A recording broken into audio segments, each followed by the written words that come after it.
Ja to też. No, nakładamy na łychę. Guciu, jemy kaszę. Gucio sam. No, jemy. To mam. No, do buziolka teraz. Pięknie. A mięsko nałożymy? Teraz mięsko. Jedno mięsko, tak? No.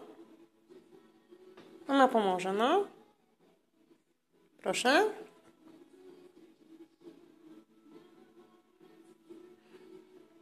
Smakują gołąbki? A kapuchę nałożymy? No to dawaj, nakładaj kapuchę. No, nakładamy kapuchę. O, teraz się udało. Pięknie. Pycha, jakie dobre?